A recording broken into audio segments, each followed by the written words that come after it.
오늘 허전세 소망교회 창립주일로 초대를 드리게 됨을 하나님께 감사드리고 하나님께 영광을 올려드립니다. 아멘. 이 자리에 참석한 우리 모두를 하나님께서는 너무나도 사랑하십니다. 아멘. 하나님의 역사를 우리는 보게 될 것입니다. 아멘. 허전세 소망교회를 향한 하나님의 놀라운 은혜와 능력도 보게 될 것이지만 우리의 삶 순간순간마다 하나님의 크신 권능의 역사가 어떻게 우리와 함께 하시는가를 우리는 생생하게 체험하게 될 것입니다. 아멘. 하나님은 하나님의 교회를 통하여서 역사하시고 하나님의 일을 이루십니다.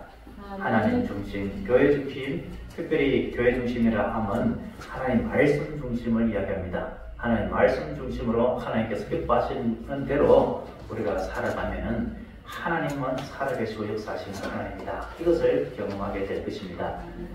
지금 점점 갈수록 교회가 힘들어지고 개척교회는 말할 것도 없이 힘들지요. 제가 20년 전에 교회에 대해서 공부할 때에 개척교회는 한 250대 1 정도로 성공할 확률이다. 그러니까 250개 교회를 개척하면 그 중에 49개 교회는 힘들고 고전을 면치 못하고 고만고만하고 또 문 닫는 데도 있고 그 중에 한 교회 정도만 이제 하나님의 은혜로 성장하게 된다는 것이죠. 제가 아는 목사님 한 분도 20년을 지금 개척을 했는데 가족들 중심으로 한 10명 미만으로 이렇게 하나님 앞에 예배를 드린다고 합니다. 물론 사람의 숫자가 그렇게 중요한 것은 아닙니다만 그러나 또 하나님께서 문 영혼을 구원하고 복음 전파 사명을 감당하고 제자를 삼으라고 하였다면 재생산, 영적 배가, 성장 이런 것들이 따라와야 되고 또 그렇게 해야 하는 것이 주님의 명령에 순종하는 것이죠. 그런데 그렇게 주님의 명을 따라서 문 영혼을 구원하고 하나님의 사람으로 일러내고 그리고 세워가는 일이 결코 쉬운 일이 아니다라는 것이죠. 그러니까 지금 20년 전에 250대 1이라면 지금은 어느 정도 성공 확률이 있을까? 가난한 성도들이 늘어나고 있고 점점 교회에 대한 사회적 신뢰도가 떨어지고 있고 그리고 또 이제 경제적으로 안정이 되고 3만 불 개인 소득이 그렇게 넘어가는 4만 불 시대를 육박하는 이때는 하나님을 찾지 아니하는 시대 그리고 믿음 생활하는 성도들도 예전처럼 기도원을 다니고 기도하고 뭐 이런 것들이 아니라 그래서 내 편한 대로 이렇게 왔다 갔다 하는 그러한 신앙생활로 전락해 가는 이러한 시대에 개척교회가 성공할 확률은 제가 볼 때는 한 400대 1 정도, 500대 1 정도가 되지 않을까. 그렇지만 하나님께서 살아계시고 하나님께서 역사하시고 하나님의 뜻과 방법대로 행하면은 하나님께서 은혜를 주시고 하나님께서 이루신다. 이것을 오늘 저는 이 말씀을 통하여서 확신을 얻게 됩니다. 우리가 신앙생활을 하면서 우리가 마음의 중심에 서게 두어야 할 것이 있습니다. 내가 원하는 방식대로 내가 기뻐하는 신앙생활을 할 것인가 하나님께서 원하시고 기뻐하는 신앙생활을 할 것인가입니다.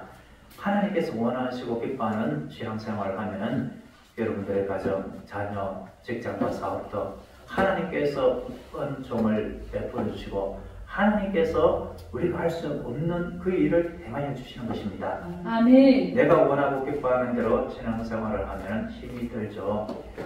자동차를 기름이 있어서 그저 시동만 켜면은 앞으로 가는 것이 아닙니까? 그런데 자동차를 기름이 다 되어 가지고 충전기 하나 넣고 이제 어느 지점까지 가야 되는데 그 차에 중요한 물건이 실려 있고 그러면은 그 물건을 이동을 해야 되는데 끌고 밀고 간다고 해보십시오. 얼마나 힘이 들겠습니까? 하나님께서 원하시고 기뻐하는 신앙생활을 하면은 그 신앙생활이 기쁨에 넘치는 것입니다. 제가 우리 여기 유리에 하나님을 영화롭게 성도들은 행복하게 라고 이렇게 적었던 것도 그렇습니다. 신앙의 본질입니다. 우리의 신앙은 하나님이 첫 번째입니다. 아멘. 하나님이 제 1순위입니다. 아멘. 그리고 우리가 하나님 안에서 하나님께서 주신 은혜를 누림으로 하나님께서 주시는 기쁨과 평안, 감사를 누리는 것, 참된 행복을 누리는 것, 이것이 두 번째죠. 그런 차원에서 하나님을 영화롭게 성도들은 행복하게 됩니다. 행복하게 되려면은 하나님 중심으로 하나님께서 기뻐하는 모습으로 살아가야 되고 말씀 안에 온전히 거해야 되는 것이죠. 하나님의 뜻을 온전히 순종하며 나아가야 하는 것입니다. 그럴 때 하나님이 살아계시고 역사하심을 경험을 하게 되고 그로 인하여서 내 안에 큰 기쁨이 임하게 됩니다.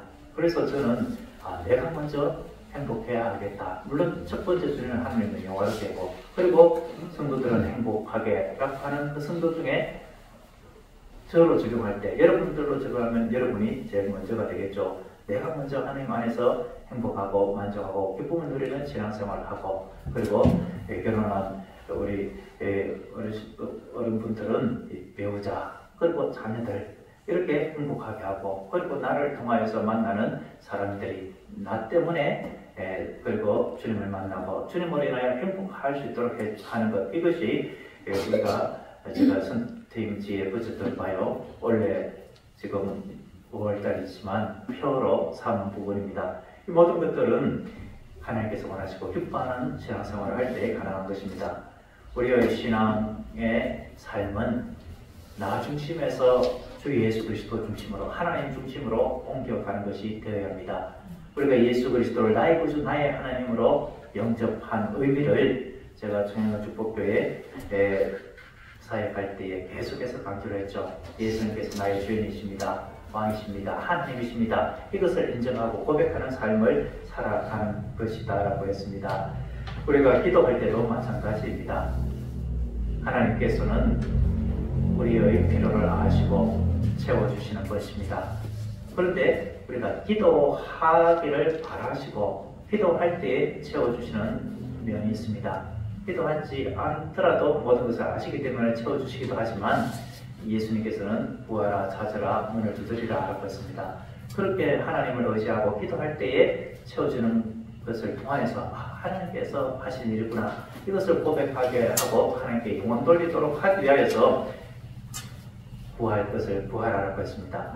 그래서 우리가 필요한 것들을 하나님 앞에 아뢰는 것 이것이 간구죠. 이렇게 구할 수 있도록 해주신 것도 하나님의 은혜입니다. 자녀의 근처로 구하라고 하셨습니다. 그런데 이렇게 해서 우리 주님 앞에 하나님의 뜻 가운데 나의 정욕을 위해서 욕심을 위해서가 아니라 그 기도하는 이루어져야 하는 목적 그것이 이 기도가 응답되어서 하나님께 영광 돌리는 차원이 되도록 하나님 나의 자녀가 지금 직장을 구합니다. 진학을 하려고 합니다. 성진을 위해서 준비합니다. 하나님께서 합격하게 해주시고 하나님 나의 사업, 나의 모든 하는 일들을 주님께서 심중으로 인도하여 주셔서 하나님께서 하신 일임을 증거하게 하시고 하나님께서 영광 받아 주시옵소서. 그런 목적으로 그렇게 하나님 앞에 구할 때 하나님께서 채워주시는 것이지요. 이런 차원의 기도를 간구라고 하는데 이런 간구를 통하여 하나님은 우리에게 기쁨을 주시고 아멘. 하나님께서 함께하여 주심이 분명하다 확신을 주십니다. 아멘. 하지만 이런 것은 하나님께서 우리에게 은혜를 주심으로 우리를 만족시키고 하나님께서도 우리가 기뻐하는 것을 통해서 기뻐하시는 것은 있지만 정작 우리가 하나님을 기쁘게 해드리는 차원의 기도는 아니죠. 우리는 먼저 하나님 앞에 기도하고 간구하는 그것들을 주님께서 채워주신다. 이런 차원에서 먼저 간구하는 것도 하나님의 뜻 가운데 구하고 그런 것들도 생생하게 체험하면서 하나님께 영광을 올려드려야 하겠습니다. 아멘. 저는 이번에 개척을 하면서 3월 10일 날 연인이 힘들다 이런 이야기를 듣고 그러면은 10월 달까지 제가 다른 사역을 알아보고 인지가 없더라도 사택을 비우겠습니다. 이렇게 이야기를 하면서 다른 인재를 알아보려고 했죠. 그래서 전노회장 김학수 목사님, 장희중앙교회 목사님, 그리고 김하제교회 민경 목사님, 민경 목사님께서 이곳에 한번 지원해 보세요 하면서 본인 추천서도 써주겠다라고 하고 또 연결해서 전노회장 목사님 추천서도 받기로 하고 그렇게 해결했었습니다. 그러면서도 개척을 하는 것은 어떨까 이런 마음도 들었고, 그래서 또 그런 길도 기회도 왔습니다.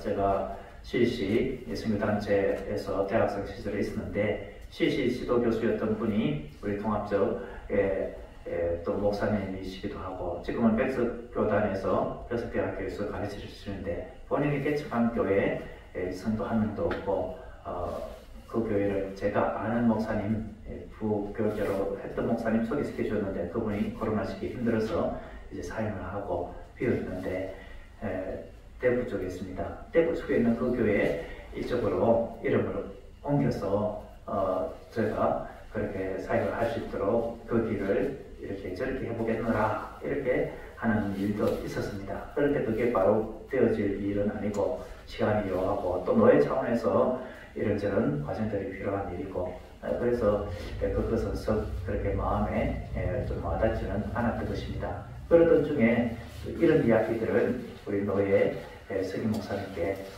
지방에 있는 교회가 이쪽으로 이전하는 것이 가능합니까? 이렇게 개척을 또 이야기하는 분이 있는데 가능합니까? 그것을 잠시 여쭈었던 적이 있는데, 그러다 보니까 또 하나님께서 자장님 교회 장영승 목사님 개척 위원회 위원장이시기도 합니다. 개척교회 위원장이시기도 하셔서 전화를 주셔서는 이 송월 쪽에 한 교회가 다른 교회와 합병을 하고 그 자리가 비게 되는데, 그러면은 그 자리로 부임을 하는 식으로 들어가게 되면은 미자립 교회니까 자립대상 교회를 위해서 미자립교회를 위해서 60만 원 노회에서 지원해 주는 것 여기서 받게 해주도록 그렇게 노회장님하고도 어느 정도 이야기가 됐노라 라고 했습니다. 원칙적으로는 기존의 교인들이 15명 이상 유지를 하고 있고 그래야 되는데, 개척하는 시점에 교회가 없어지는 것보다는 도봉조 목사를 돕자 이런 차원에서 어느 정도 이야기가 된 것 같습니다. 그래서 3월 15일 날 토요일 날 그렇게 제안을 해서 한번 가봤죠. 그 교회에 가봤는데 75평 넓은 공간이고 어느 정도 생활했던 공간도 있지만 저와 사모 두 명이서 예배를 드려야 할 것 같은 분위기인데 너무 크다. 그리고 월세가 60만 원인데 이것이 지원 월세가 70만 원인데 60만 원 지원 받더라도 나중에는 작은 곳으로 교회를 옮겨야 되는데, 옮기려고 하면은 철거 비용이 1,000만 원 이상 나오겠다. 그래서 그것을 포기하고 또 다른 곳에 이렇게 전병하는 쪽으로 추천서 그것을 또 받기로 했습니다. 그래서 추천서를 16일 이렇게 받기도 했었습니다. 그러다가 3월 17일 날 개척하는 것으로 온전히 뜻을 집사람하고 결정을 했습니다. 그래서 그 다음날 3월 18일 화요일 날 추천서를 이렇게 써주시고 또 써주시려고 준비한 우리 목사님 두 분께 개척하기로 했습니다. 라고 하고, 그날 은혜교회 정혜 장로님 부동산 하시는 장로님께 개척 성가교회 한번 알아봐 주세요. 그리고 저는 성남동 쪽에 알아보았었습니다. 한 두 군데 알아보았는데 오후에 정혜 장로님께서 전화를 주시기를 교회 상가 자리가 났습니다. 라고 해서 와보니 이곳이었습니다. 이곳에 계신 목사님이 사정이 계셔서 좀 힘드셔서 가정으로 들어가셔서 예배를 드리려고 하셨습니다. 며칠 전에 듣기로는 남편 장로님께서 사업을 하시고 땅을 사둔 곳이 많아서 그 곳에서 단독 건물을 한 8개월 뒤에 짓고 그곳에서 이제 목회를 이어서 가기로 하고, 그동안은 가정에서 예배 드리거나 다른 처소에서 기존에 있던 분들과 함께 예배를 드리기로 이렇게 했다라는 말씀을 들었습니다. 제가 처음 왔을 때에 이 모든 집기들을 무상으로 다 주겠노라 라고 해서 너무나도 감사했죠. 제가 오전에 알아본 그곳은 한 40평 정도 되는 곳에 2천만 원에 뭐 월세 한 50, 뭐 1,000만 원에 6, 70 이런 곳이었는데, 야, 이걸 어떻게 꾸미나 막 한 거예요. 그런데 이렇게 교회가 다 되어 있고, 제가 몇 분께는 뭐 사진도 제가 보여드렸죠. 좀 아늑하고 좋았었습니다. 그리고 집기도 다 주신다고 하니까 아이고 너무나도 감사합니다 라고 이렇게 하나님 앞에 감사했습니다. 노예 개척을 하신 목사님이 전도부문위원회 위원장으로 계시는 김재철 목사님께서 개척하면은 체험적인 신앙으로 바뀝니다. 이런 말씀을 주셨어요. 야, 하나님께서 이렇게도 인도하시는구나. 상간자리에 알아보려고 한 그날 하나님께서 이렇게 바로 예배 주시니 참 감사합니다. 이렇게 감사를 하면서 그러면은 목요일날 계약을 하겠습니다. 라고 했습니다. 처음에는 계약금만 주면 되니까 저는 대출 받아서 모든 것들을 하려고 이렇게 생각을 하고 그렇게 마음먹고 계약을 하기로 했습니다. 그런데 그 다음날 3월 19일 수요일날 저와 박사과정 공부를 같이 한 목사님이 계시는데 그 목사님은 지금 말기 한 2명 중이십니다. 그런 과정 중에서 하나님께서 극적으로 그래도 치유해 주시기를 기도하고 있고 저도 사모도 그렇게 좀 기도를 하고 있습니다. 그 목사님께서 제가 예전에 같이 할 때에 목사님 교회에서 힘든 일이 그랬으면 개척하세요. 그렇게 말씀해 주신 분 중에 한 분입니다. 아유, 개척은요, 아무나 합니까? 그렇게 하던 중에 제가 또 힘들고 이렇게 할 때에 지도 교수님께 개척에 대한 뜻도 얼핏 다음에 개척을 하면 어떨까 이런 생각도 납니다. 이런 말을 했던 것을 아마 들었는 것 같아요.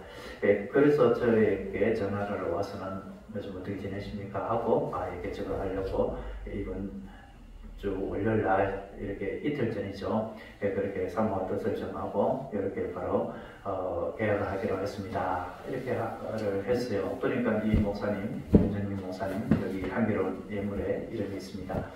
이 목사님께서 이틀 전에 제 생각이 났다는 거예요. 사모와 제가 개척하기로 마음을 먹은 그날 제 생각이 났는데 이분은 가정에서 개척으로 가족 중심으로 예배를 드리면서 언젠가는 밖으로 나가야지 그렇게 생각하고 모아둔 하나님 앞에 드린 상가로 나갈 준비된 돈이 있었는데 본인은 이제 그렇게 나갈 건강이 되지 않고 하나님께서 그쪽으로 회복시켜 주시더라도 쉽지 않으니까 이 돈을 누군가에게 흘려보내야 되겠는데 누구에게로 흘려보낼까 라고 기도하던 중에 제가 떠올랐다는 겁니다. 저와 같이 수년 동안 그렇게 오래전부터 지냈던 사이도 아닌데 어느 정도 기간 동안에 그렇게 같이 활동을 하기도 했습니다만 남편 장관님께 제 이야기를 하고 남편 장관님도 그 하나님의 돈이고 기도하는 가운데 하나님께서 그 마음을 주셨으면 원하는 대로 하시라 이렇게 해서 마음을 먹었다는 겁니다. 그래서 보증금의 계약금 정도라도 드리겠습니다. 이렇게 했어요. 그래서 처음에는 1,055였습니다. 그런데 노예에 개척교회로 설립 청원을 하려면 2천만 원이 들어가야 했었습니다. 어떤 분은 1,055 그렇게 하고 또 주인과 이면 계약을 이렇게 해서 2,000원으로 노예에 들어간 걸로 이렇게 하고 하는 수도 있습니다. 이렇게 했기 때문에 해주는 분도 있지만 저는 그렇게 하기를 원하지 않았습니다. 건물주에게 노예에 교회에 가입하려면 2천만 원 보증금이 들어가야 됩니다. 그래서 월세를 내려주셔야 되겠습니다. 이것을 부동산 장관을 통해서 이야기하도록 했습니다. 건물주는 월세를 더 받으려고 하지 전세를 더 이렇게 잡으려고 안 하거든요. 그런데 그렇게 이야기를 했고 요즘 상가가 잘 나가기가 쉽습니까? 힘들지 않습니까? 그래도 오겠다고 하니까 그러면 그렇게 하겠노라 해서 2천에 44만 원, 40인데 부가세 44만 원까지 해서 44만 원에 하기로 했습니다. 벌써 저는 한 200만 원 정도 주시는 거 얼마나 감사합니까? 감사합니다. 라고 했는데 그날 바로 입금을 하기로 2천만 원 보증금 전액을 입금을 해주신 겁니다. 그리고 이틀 뒤에 토요일날 남편 장관님 이름으로 1,000만 원을 또 입금을 해주셨어요. 이게 웬 돈입니까? 목사님 개척하면서 필요한 것들이 더 있을 것 같은데 목사님 빚 안 지고 했으면 좋겠습니다. 그러면서 1,000만 원을 더 해주셨어요. 그래서 지금 신임을 얻은 교회 정정청 목사님이 인테리어 총괄을 하는데 처음에는 그대로 다 이용하기로 했지만 개척을 하신 분들 몇 분을 조언을 들어보니까 그것이 아니라 예쁘게 꾸며야 된다. 그렇게 하셨고 그 돈까지 1,000만 원을 주셨으니 1,000만 원 넘어가지 마시고 1,000만 원 안에서 하여튼 예쁘게 꾸며주세요. 이렇게 해서 이렇게 천재로 다 이렇게 꾸미게 된 것입니다. 하나님께서 그것뿐만 아니라 또 사택도 그렇습니다. 저는 생애 제초담보 대출을 받아서 아파트 이런 곳으로 들어가려고 이렇게 했습니다만, 그런데 너무 또 비용 부담이 크니까 빌라로 그런 생애 제초담보 대출을 받아서 들어가야 되겠다 이렇게 생각했는데, 빌라는 또 생애 제초담보 대출이 안 되고, 그러다 보니까 사모는 전세로 이렇게 들어가더라도 방 2칸이면 좋겠다. 그런데 저는 아들, 딸 둘이니까 방 3칸이 되어야 되겠다. 그렇게 해서 했는데, 결론적으로 저희 가진 돈으로 들어갈 수 있는 전세 4,500만 원짜리 방 3칸짜리 빚 안 지고 들어갈 수 있는 은혜가 있었습니다. 계약한 그날도 신혼평에 국민임대주택이 신청받는 날이었는데, 그날 거기를 안 들어가고 하나님께서 얘기해 주신 곳으로, 저희 누나가 대구에서 부동산을 하는데 알아봐 준 곳으로 이렇게 됐습니다.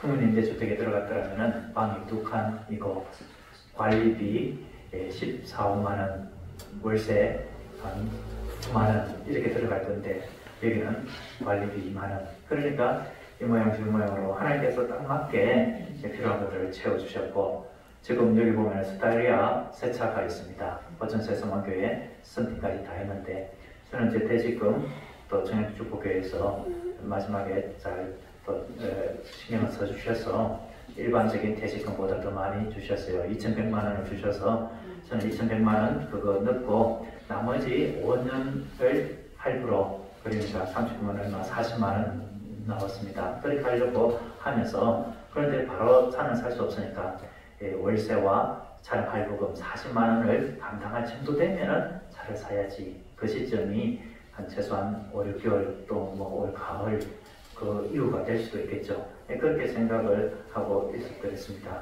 그런데 제가 금강소망교회에서 8년을 교회진로사, 전임전도사, 부목사로 사역하면서 모셨던 목사님이 저를 위해서 기도해 주시고 제가 멘토로 삼고 조언도 구합니다. 성주에서 담임 목회할 때에 시골교회에 이렇게 가서 있었기 때문에 자녀 장학금으로 20만 원씩 재작년에 재창년 축복교회에서 사역할 때까지 이렇게 지원해 주시고, 지금은 캄보디아에서 선교사로 활동을 하시는데 이분도 개척을 하신 분입니다. 곽선희 목사님, 그 소망교회에서 행정목사로 이렇게 계셨던 분이시고, 능력이 참으로 탁월하신 분이셔서 교회도 1,000명 이상의 크게 분당해서 금강소망교회로 이렇게 이루신 분이십니다. 그분께 제가 개척에 대한 조언도 구하고 이 모양 저 모양으로 또 기도도 부탁드렸습니다. 그런 중에 이렇게 보전금이 해결됐습니다 라고 말씀드리니까 하나님 은혜다 라고 이렇게 하시고, 며칠 있다가 5월달 첫달 월세 44만 원을 넣어주시고, 그 다음날 새벽 한 3시 50분에 카톡으로 스타리아 그 차량 현재 봉고차 견적을 한번 보내주시라. 그리고 처음에는 카카오뱅크로 이렇게 44만 원 월세를 보내주셨는데 제 개인 계좌번호를 보내주시라. 지금 바로 보내주시라. 캄보디아에서는 2시간 이렇게 뒤니까 새벽 한 2시 정도쯤이었죠. 그 시간에 일어나셨는지 주무시지 않고 있었는지 그때 그렇게 카톡이 오고 바로 제가 견적을 넣어드리고 바로 한 5분 뒤에 2,500만 원이 입금되었습니다.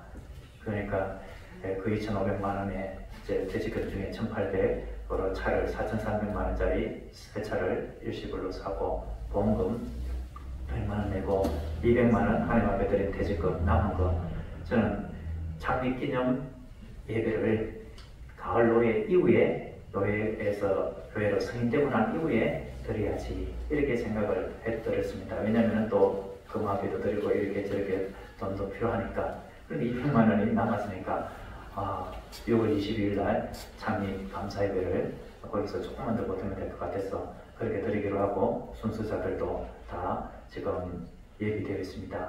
우리 김재영 청년도 축가로 순서를 부탁해드렸죠. 이렇게 하나님께서 필요한 것들을 채워주시는데 정말 필요한 것들이 얼마나 많겠습니까? 이것도 저것도 필요한데 향기로운 예물에 이렇게 한 것처럼 이렇게 저렇게 하나님께서 마음만 먹고 생각만 하고 하나님 이건 어떻게 해요? 라고 하는데 다 채워주는 은혜가 있었습니다. 어제 아침만 하더라도 에어컨을 처음에 여기 있었잖아요. 그런데 여기에 두면은 조금 예배 분위기는 조금 안 좋죠. 뒤에 두면은 뒤 공간을 활용 못하고 어디를 택할까? 앞에 예배에 그 중심을 두자라고 해서 이 냉난방기 또 비용도 쪽에 보면 그렇게 건물하신 분이 있는데 뒤로 옮기려고 하니까 63만 원이 더 든대요. 그리고 또 다른 설치비 해서 한 110만 원 정도가 부족한데 하나님 이거 어떻게 합니까? 그랬는데 어제 8교회 원룸 목사님 이정호 목사님께서 계좌번호 보내보시라 그렇게 하고는 100만 원을 입금시켜 주셨 그랬어요. 이렇게 저렇게 하나님께서 다 채워주시고 어제는 또 강승규 장로께서 디지털 피아노 제가 헌금하겠습니다. 저하고 같이 식사하고 차 마시면서 바로 250만 원을 입금을 해 주셨어요. 이 모양 저 모양으로 하나님께서 채워주시는 것 이런 것들을 우리는 경험을 하게 됩니다. 그런데 이렇게 경험을 하는 것은 하나님께서 우리를 사랑하여 주시고 하나님께서 살아계심을 보여주시는 차원에서 우리가 하나님을 붙들도록 하기 위한 차원에서 은혜를 베풀어 주시는 것입니다. 이렇게 우리는 하나님의 은혜를 체험할 수 있지만 그러나 기도가 여기에만 머물고 이런 것에만 기뻐하고 감사해서는 안 된다는 것입니다. 나를 만족시키고 기쁘게만 해주세요. 이것 도와주세요. 저것 도와주세요. 이것만 해서는 안 되는 것이고 이제 하나님께서 이런 은혜를 베풀어 주셨으면 제가 앞으로 할 일은 우리가 할 일은 무엇이겠습니까? 하나님께서 원하시는 바는 무엇입니까? 하나님께서 필요하신 것은 무엇입니까?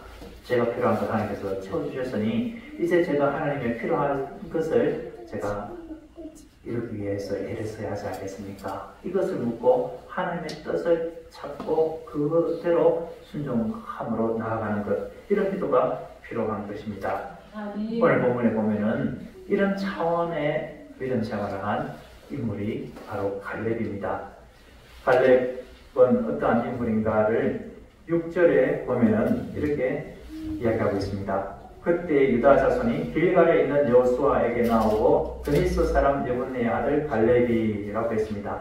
그니스는 일찍부터 팔레스틴에 거주하였던 에돔 족속 중에 하나였습니다. 전쟁을 통하여서 애굽의 포로가 되었고 그 이후에 이제 유다 지파에 편입된 것으로 여겨집니다. 그래서 유다 지파 갈렙 이렇게 가나안 정탐을 할 때는 표현이 되어 있습니다. 그런데 여기서는 그니스 사람이라고 한 것은 그가 혈통적으로 이스라엘 백성이 아니었다라는 것이죠.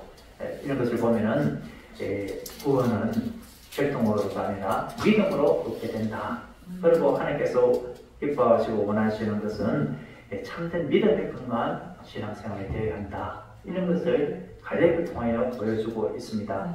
우리가 아는 대로 갈렙은 가나안 정탐 12명 중에 한 명이었죠. 여호수아와 갈렙은 믿음의 보고를 하였고 나머지 10명은 악평을 하였었습니다. 악평한 사람들은 어떻게 보고를 했습니까? 그 땅 거주민들은 너무나도 강합니다. 성읍은 너무나도 견고합니다. 우리는 거기서 거대한 거인 족속 아낙 자손을 보았습니다. 우리는 결코 이길 수 없습니다. 우리가 보기에 그들에 비하면 우리는 메뚜기와 똑같았습니다. 우리는 다 죽을 겁니다. 우리가 이제 죽게 되었습니다. 이렇게 보고를 하니까 사람들의 마음이 너무나 힘들게 되지 않았겠습니까? 그런데 여호수아와 갈렙은 아니다라고 얘기했습니다. 그 땅은 참으로 하나님께서 주신 아름다운 풍요로운 땅이 맞습니다. 우리가 능히 올라가서 그 땅을 취할 수 있습니다. 하나님께서 약속하신 땅, 그 땅을 하나님께서 기뻐하시면 우리를 가나안 땅으로 반드시 하나님의 약속대로 인도하실 것입니다. 그러니 여호와 하나님을 거역하지 마시기 바랍니다. 그 땅 것을 두려워하지 말기 바랍니다. 그들은 우리의 먹이입니다. 우리의 밥입니다. 그들의 보호자는 그들에게서 떠났고 여호와는 우리와 함께 하십니다. 그러니 그들을 두려워하지 마십시오. 이렇게 여호수아와 갈렙이 믿음으로 보고를 했지만 이미 10명의 말을 듣고 마음이 돌아선 그들은 모세와 아론을 돌로 쳐 죽이려고 하였습니다. 하나님께서는 그 모습을 악하게 보시고 여호수아와 갈렙 외에는 20세 이상 출애굽 1세대들은 가나안 땅에 들어갈 수 없다라고 하셨습니다. 그리고 여호수아와 갈렙에게 특별히 민수기 보면은 갈렙을 향해서 네가 네 발로 밟는 땅은 네 것이 되리라 라고 약속하셨습니다. 거저 줄 것이다가 아닙니다.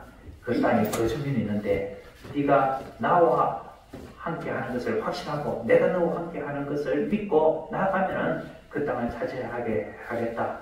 그렇게 해서 네가 원하는 그 땅을 네가 차지하게 될 것이다. 네가 발로 밟아서 전투를 해서 취하는 그 땅은 영원히 너와 너희 자손의 땅이 될 것이다. 이러한 약속의 말씀을 간직하고 있었습니다.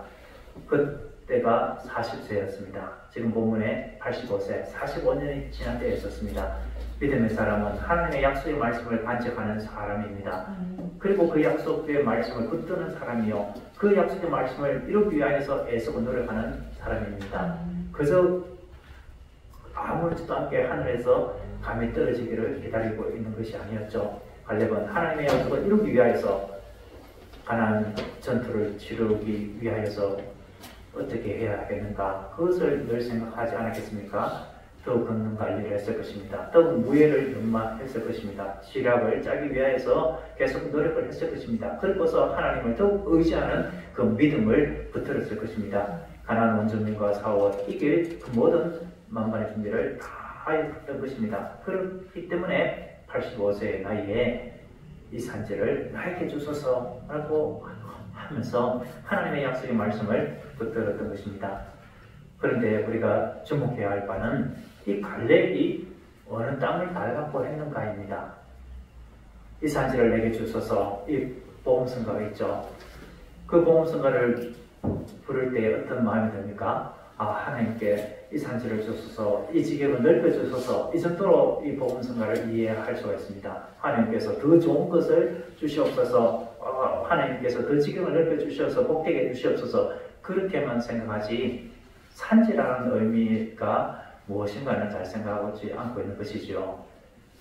편지를 주소서, 비옥한 복도를 주소서, 이렇게 하는 것이 더 좋은 기도가 아니겠습니까? 더 우리가 일반적으로 사람들이 원하는 그런 기도가 아니겠습니까? 힘든 것을 내가 이루기를 원합니다. 척박한 땅을 주시옵소서, 산지, 꼴짜기 이것을 주시옵소서, 이렇게 기도하는 사람은 잘 없지 않습니까? 갈렙은 여호수아 다음에 이스라엘 백성의 제2인자입니다. 이스라엘 백성들 중에 원로요 지도자입니다. 그가 세운 공도 있습니다. 그렇기 때문에 여호수아가 모세의 길을 이은 이스라엘 백성의 지도자가 아닙니까? 여호수아시여,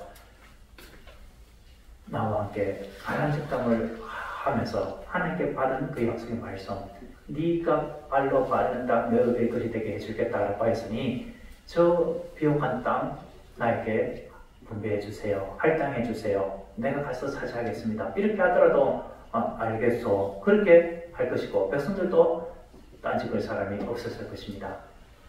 그에게 기득권이 있었고 우선권이 있었습니다. 그런데 그렇게 하지 않았다는 것이죠. 다들 기피한 철병거가 있는 곳, 안악자손, 거대한 자손들이 있는 곳, 그리고 땅도 비옥하지 않는 그러한 산지, 그것을 자원했습니다. 왜 그렇게 했겠습니까? 사람들이 하나님의 약속의 말씀을 이루기보다는 자기 중심으로 자기가 원하는 그 비옥한 땅만을 고집하고 더 가지기를 원하는 모습, 이런 것들을 보았던 것이죠. 그런데 갈렙은 솔선수범해서 하나님의 기뻐하는 뜻은 그 모든 가나안 거민들을 다 몰아내는 것이었습니다. 가나안 땅은 하나님께서 아브라함과 그의 자손에게 준 땅입니다. 그런데 다른 이들이 들어와서 차지한 곳이죠. 그리고 하나님을 거역하고 죄악 가운데 있는 우상 숭배로 가득한 땅입니다. 하나님께서 원주인에게 주시마라고 하면서 다 몰아내라.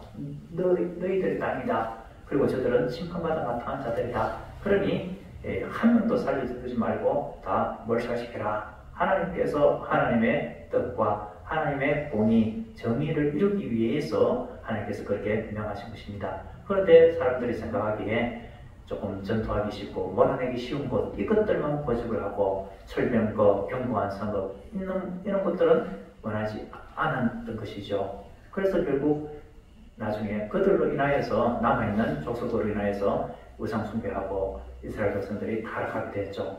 그런데 갈렙은 그러하지 않았던 것입니다.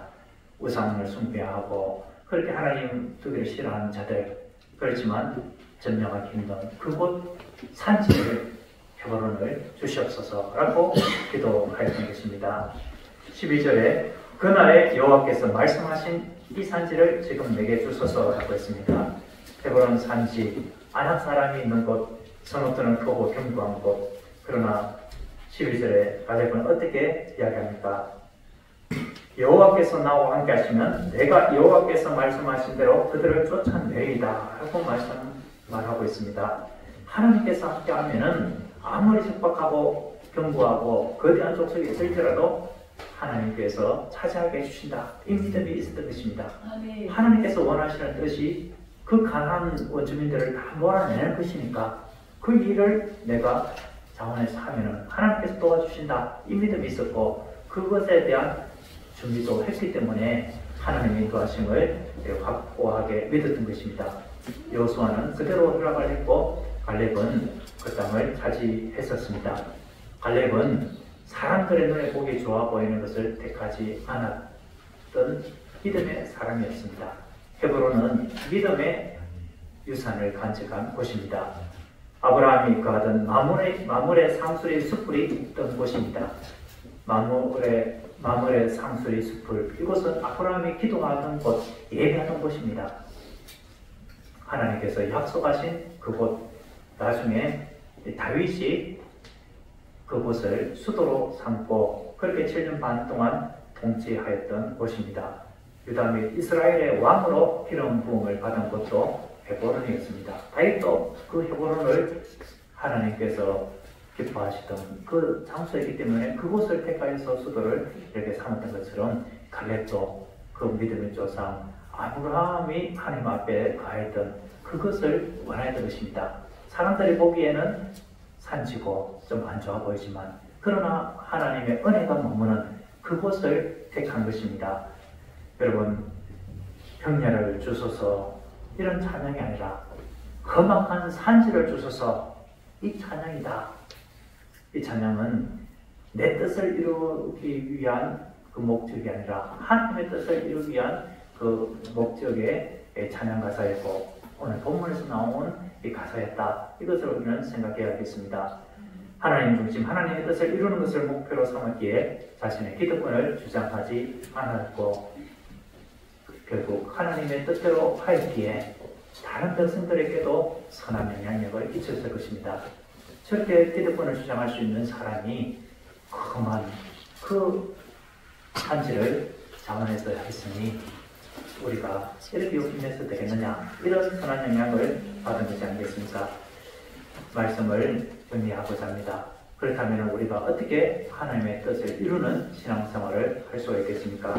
우리는 하나님의 약속의 말씀을 붙들어야 하겠습니다. 하나님께서는 우리에게 모든 것을 다 주고 계시고 예배하고 계십니다. 내가 함께한다라고 약속하고 계십니다. 그렇기 때문에 하나님의 약속의 말씀을 붙들고 나아가면은 우리가 하나님의 귀하신 은혜를 체험하게 되는 것입니다. 중요한 것은 내 눈에 보기 좋아 보이는 그런 모습이 아니라 하나님의 뜻에 합당한 뜻을 구하는 것입니다. 개척을 하면서 생각해야 할 것도 이런 것입니다. 목회적인 욕심을 이루는 것이 아니라 하나님의 뜻을 이루는 것이 되어야 할 것입니다. 우리의 삶도 마찬가지입니다.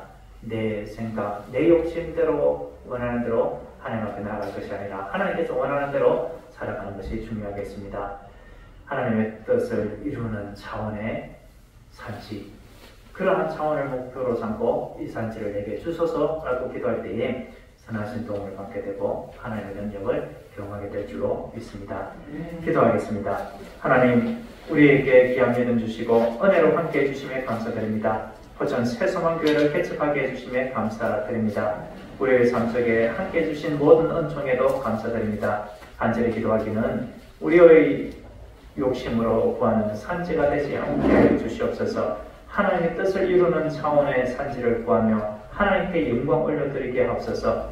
포천 새소망교회를 통해서 하나님의 뜻을 온전히 이루므로 하나님께서 살아계시고 역사하심이 증거되게 하여 주시고 이 일에 동참하고 참여하는 하나님의 백성들을 주님께서 복내를 주셔서 저들의 삶과 가정과 직장, 자녀 모든 범사도 주님의 은총으로 풍성케 하옵소서. 예수님의 이름으로 기도드립니다. 아멘.